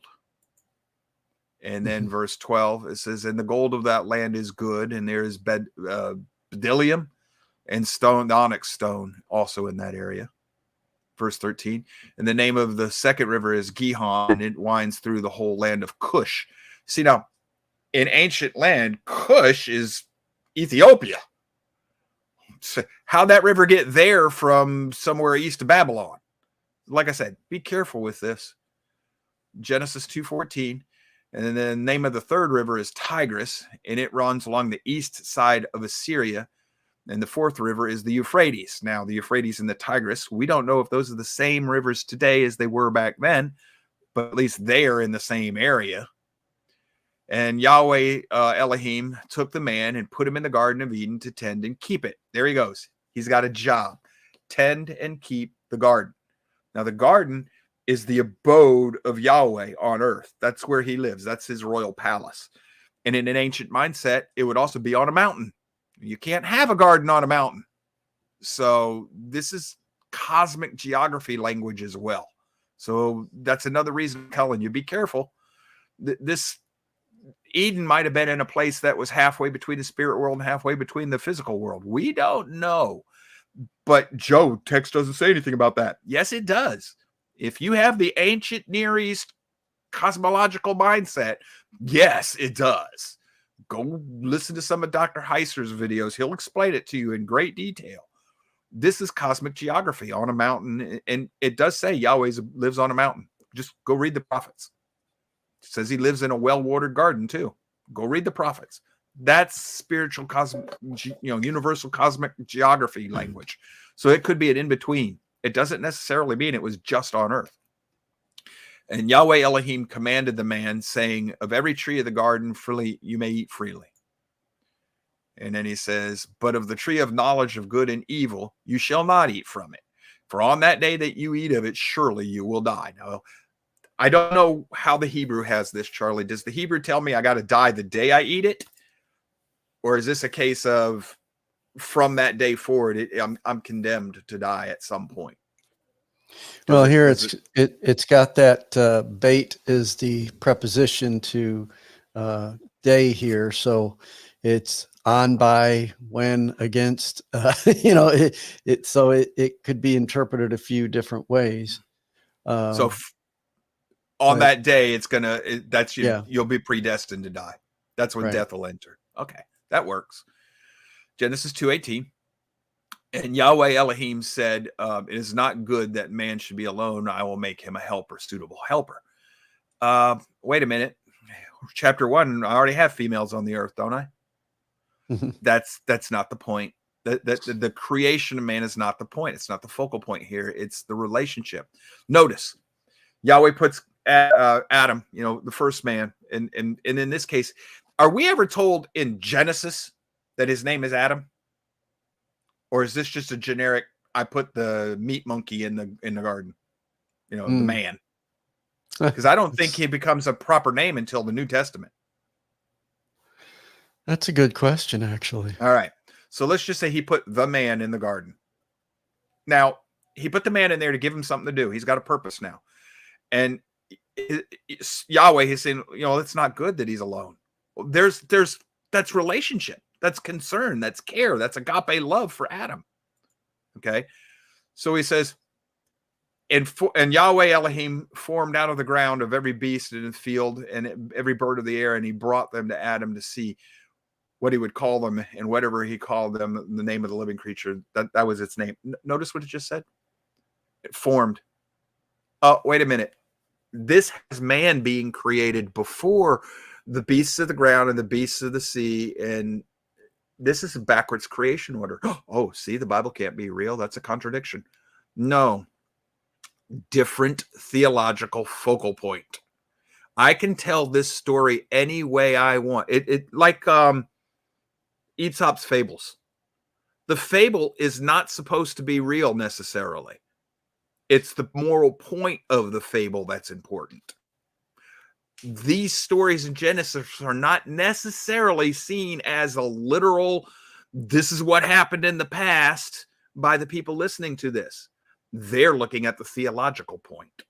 It took me forever to wrap my head around that, because that's not the way I was taught when I was growing up in Catholic school. And that's not the way the preachers were teaching when I was drinking Baptist coffee. But when I started reading what the world was like in the time Genesis was written, and started to go, wait, what made Genesis so different then that caused such an upheaval? Then I started realizing, if I'm looking for this to tell me exactly what happened in what order, this is a mess. But if I'm looking for this to be a theological polemic, an attack on pagan deities, and to set me straight in the way of thinking, oh my gosh, this is a worldwide revolution at the time it was written.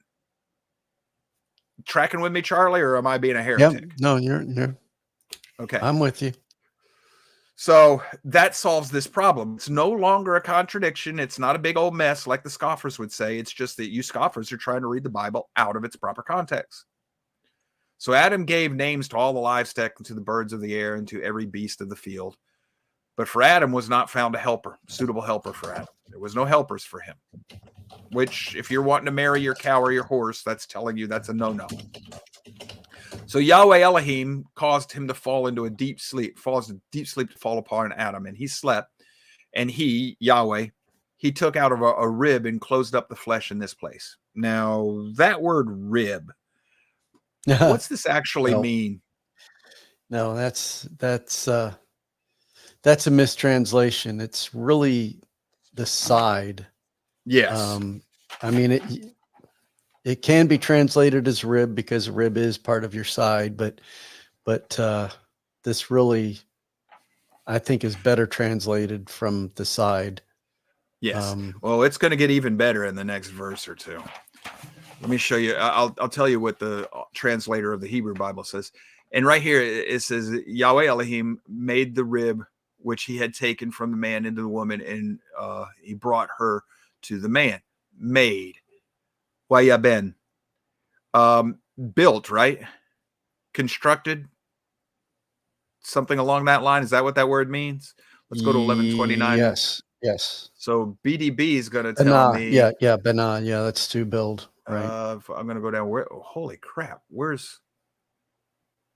I'm looking. This is in your interlinear Bible, and I'm trying to find.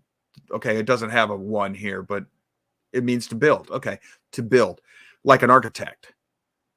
And he's going to point out that like a hasalah, where the heck is that? The rib right here, the rib.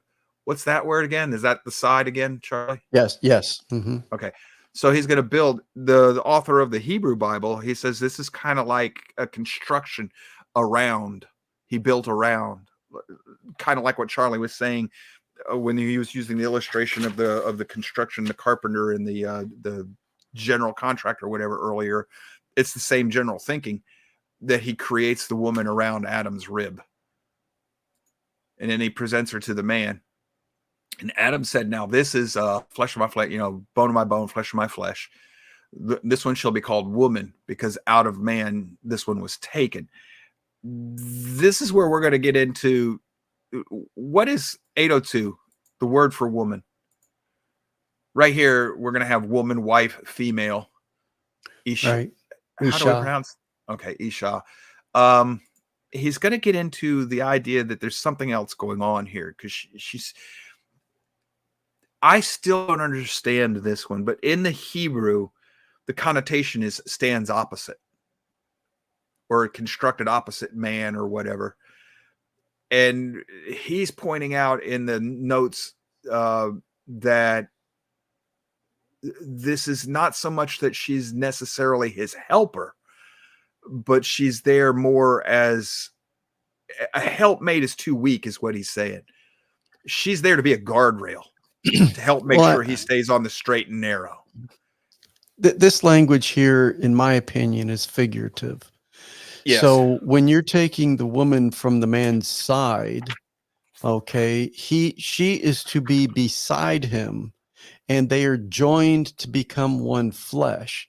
So this shows an equality here. You know, they have different purposes, you know, and functions, but they are to be united together in their united purpose, is the way I look at this. Yeah, it comes from verse 18, the phrase etzer kenego, or kenegdo. And he says it's a notoriously difficult to translate, but it basically means alongside him. When they're first looking for a helper to stand alongside him or his counterpart before woman's even made. And he's pointing out that the idea of the helpmate here is very difficult to translate what the idea or the concept that's really being given here. But I think what the author in this case is trying to point out, what Robert Alter's trying to point out, is although woman is under man's authority now, she wasn't when she was originally created. No, not when she was originally created. That is correct. So she was equal at this point. They were equal at this point.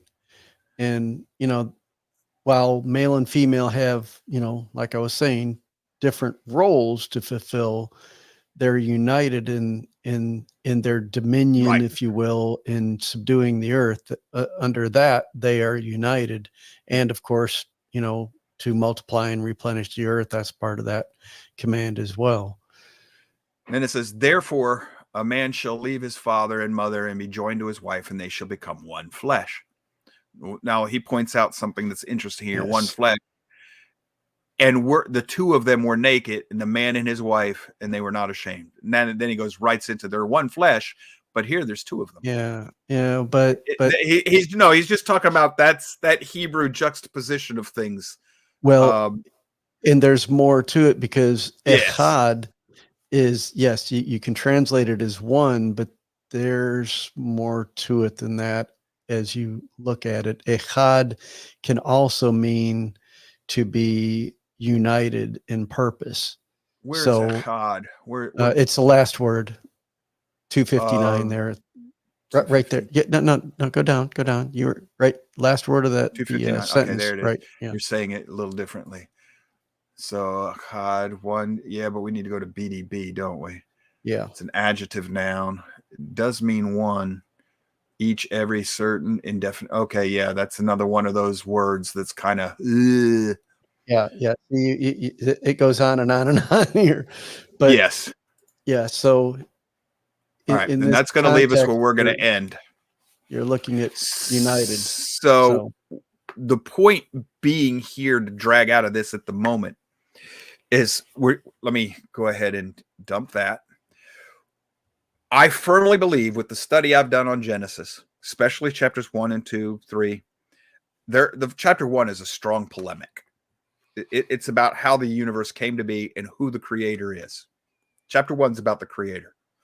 Chapter 2 is about man and his relationship with the creator, because this is where our purpose comes into more focus of how we've come to be. And the fact that, you know, chapter 2 and chapter 3 is going to be about the fall, the first rebellion in this creation.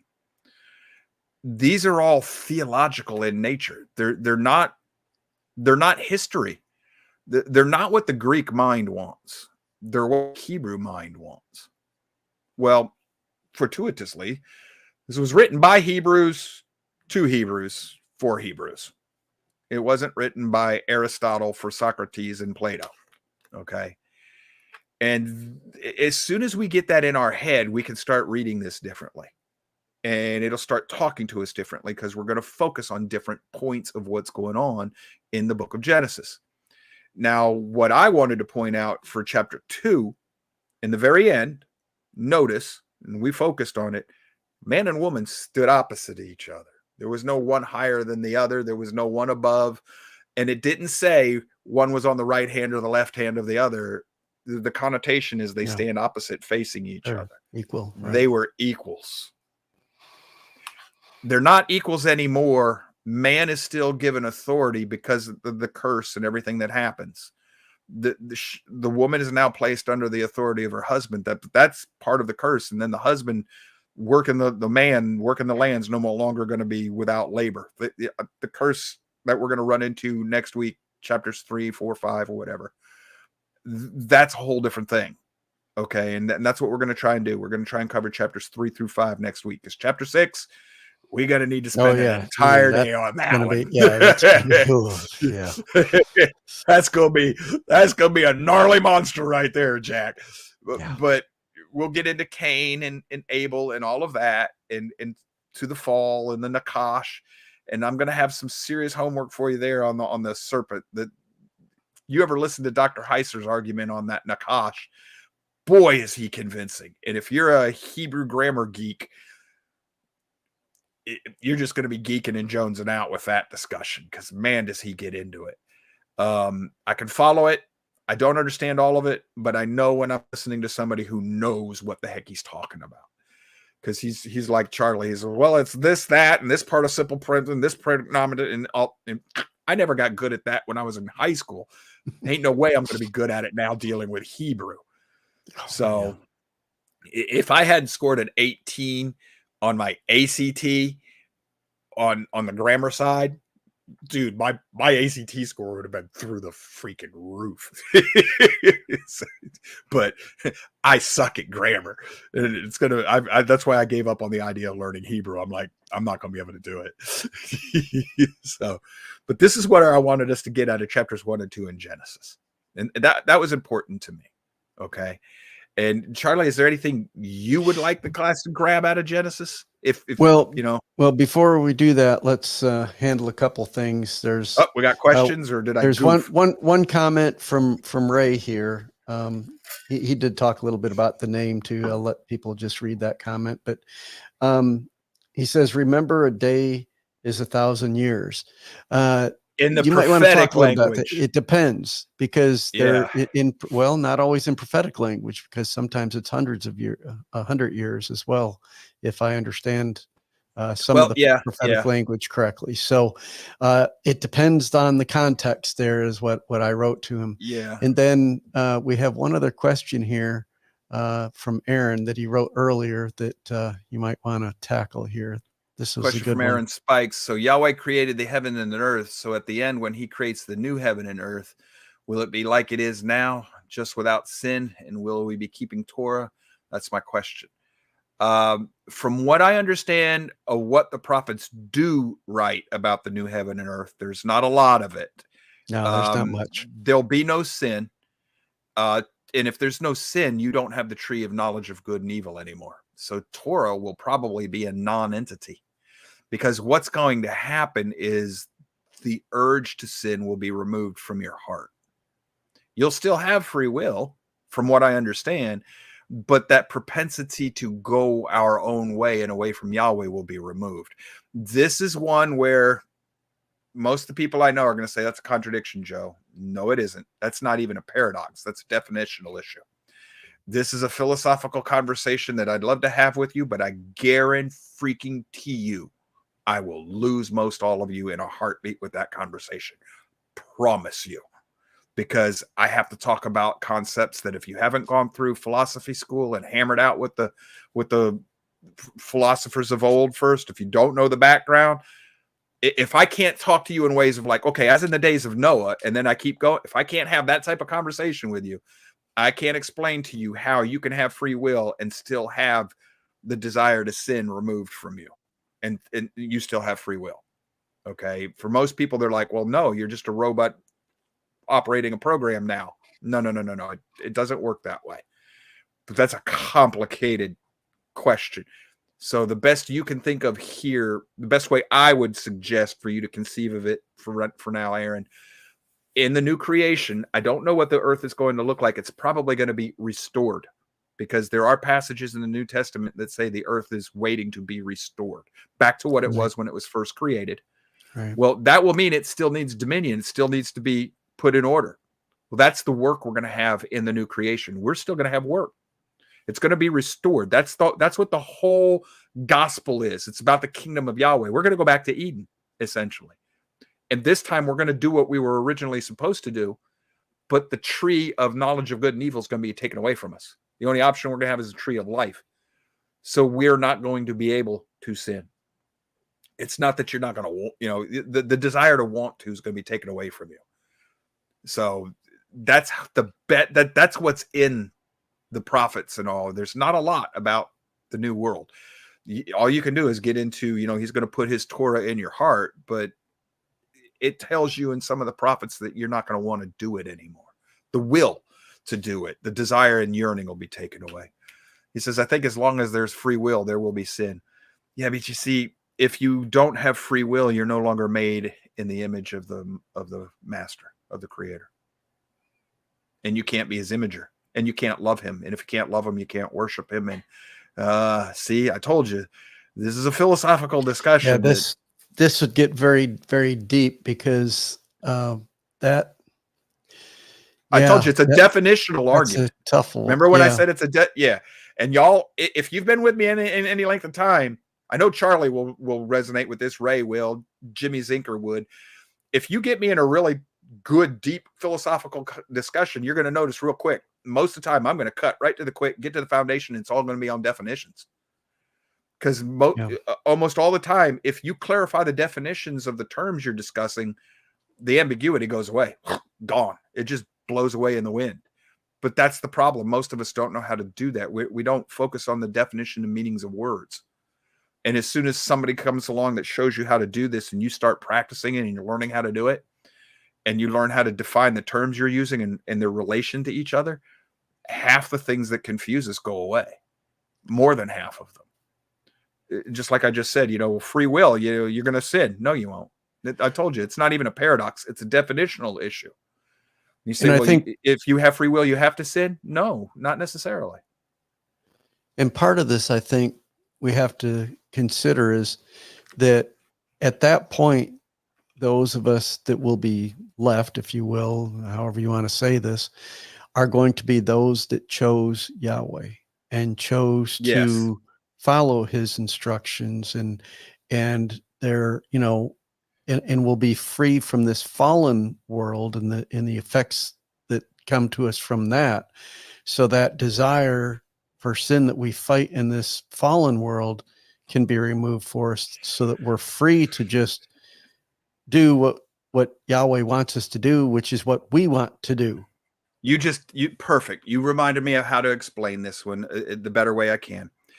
And Charlie was hitting there. If I go to where Paul says all things are permissible to me, but they're not profitable for me.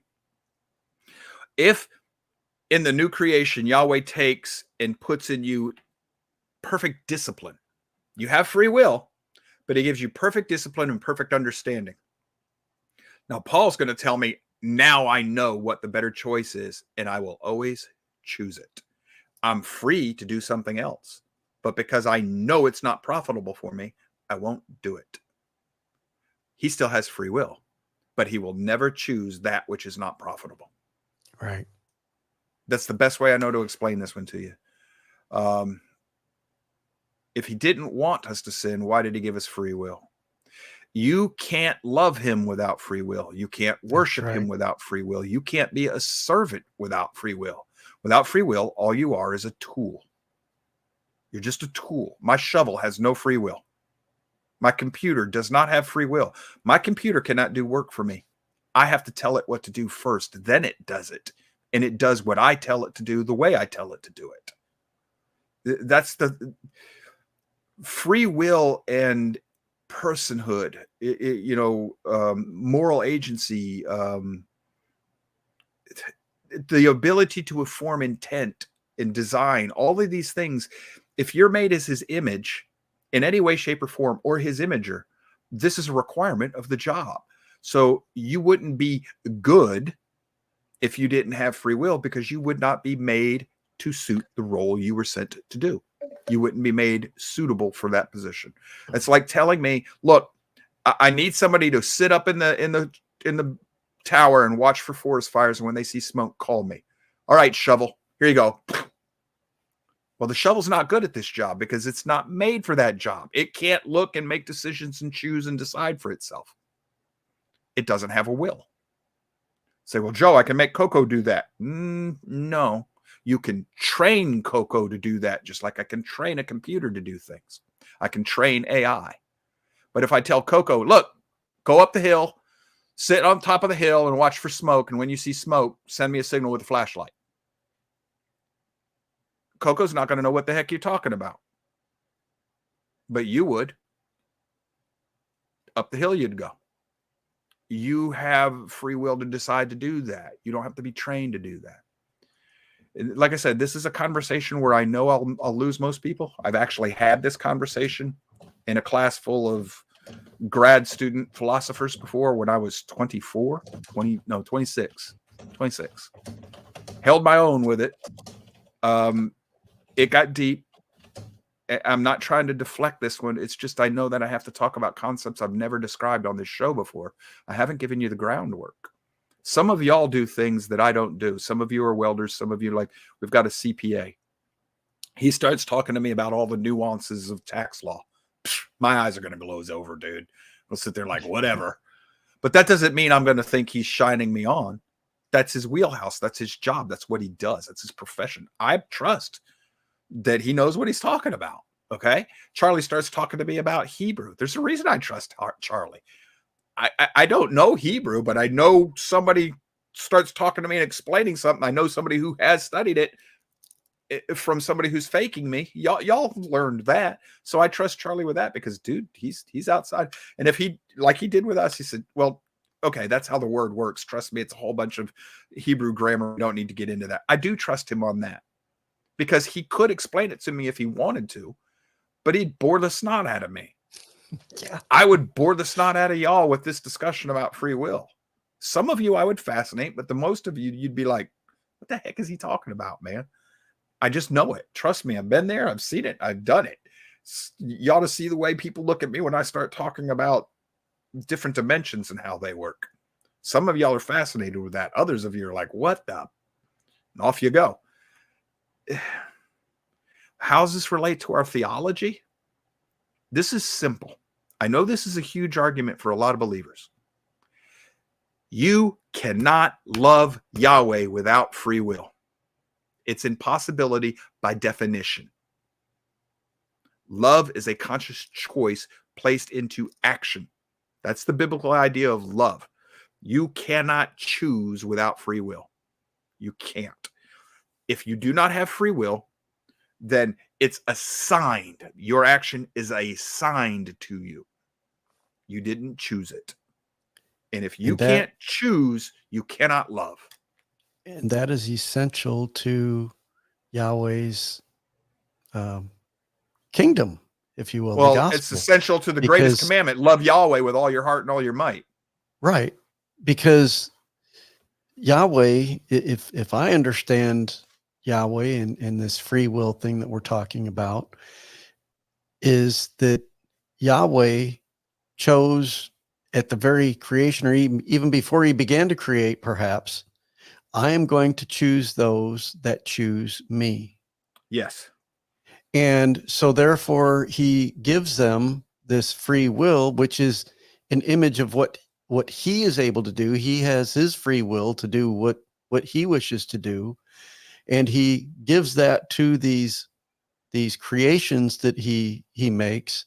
And then they in turn can choose him and do right, but they can also choose other courses. And if they do, then you got a problem. And I think that's kind of how we get, into this big circle here. And like you said, that can get into a whole nother discussion. Don't even get me going on how foreknowing you from what you just described, how foreknowing you gets involved. Because Oh, geez, yeah, that's I'll bend your brain on yeah, that yeah. one You can real get bent fast. on that, but it makes it because he's outside of time and exactly it all works. It all works, but yeah, yes. it'll blow your brain. It takes some time to understand what being outside of time means. You got to work on that. Somebody's got to try and explain that to you. And that does not mean that even if they explain, it doesn't mean you'll ever grasp the concept. Some people just can't get it. Just like I can't get names, forget it. Grammar, forget it. It just doesn't stick. I mean, I know what it is, but I suck at it. So, all right. Friday, we're doing, I think it's chapter, is it 7 or 8? On our progressive reader. I think it's 7. I think. Yeah, let me just grab it right up. Yeah, it's no, it's 8. Chapter 8. Oh, is that chapter 8? Okay. Yeah, it's chapter 8. Walter Rauschenbusch, Social Christianity and the Personal Religion. OMG, are we gonna have fun Friday? Oh, that is you talk about a train wreck on a wreck. Yeah, and well, wait till you read his next one for next week when he talks about socializing private property. Jimmy Zinker's going to come unglued. I haven't started that. I'm right there. That's what I'm going to start reading probably this evening. Well, just focus on 8 down to read, but 8's bad enough. I've already 9 will make you go crazy. Yeah. So that's your homework. If you're following along with us, if not, just tune in and follow along. We're going to show you the religious aspects of progressivism, where they come from, and how they are intertwined into every progressive's worldview. So we're going to get there. We thank each and every one of you for being here today. We hope and pray that we're edifying you, helping you strengthen and deepen your religion and your appreciation of Yahweh's word, and of Yahweh and his son and his son's sacrifice, and what the true gospel message is all about. It's not just about your personal salvation and the fact that you're free, you're going to live forever, and you don't have to do anything anymore. That is not what the gospel is about. The gospel is about the kingdom of Yahweh. Jesus said so. Not my words, his. And the kingdom is about a whole lot more than just one individual in it. The kingdom is about the king. Gee, who'd have thunk it? So that's what we're trying to do, is help the best we can with how we've understood the word of Yahweh. We dig into it a little bit more than the average layman, and we share what we found. If you find it useful, please share this page with other people. Ask them to check us out, give us a little time. Warn them about me. We know that I'm an acquired taste. We don't say that just for grins and giggles. But I mean, we love you, man. It's a labor of love here. Nobody's making money here. Matter of fact, there are just enough of you donating to this show to keep us alive. So, and we're not begging for money. I'm not passing a hat today. I don't do that on Wednesdays. I'm just thanking those who are doing so. We appreciate you. We love you even more, because without you, we wouldn't be. So I consider you doing in part, you're helping with our contribution to the kingdom, explaining Yahweh's word, trying to get people to grow a love for it, want to research it on their own, dig into it. It's the glory of Yahweh to hide a thing in his word. It's the glory of a king to seek it out and dig it up. So biblical archaeologists, not for things that are buried in the ground, but for treasures buried in the word. So until Friday, y'all stay safe, take care of yourselves, and we will see you then. And we will continue with those Wascoe progressives. Bye-bye.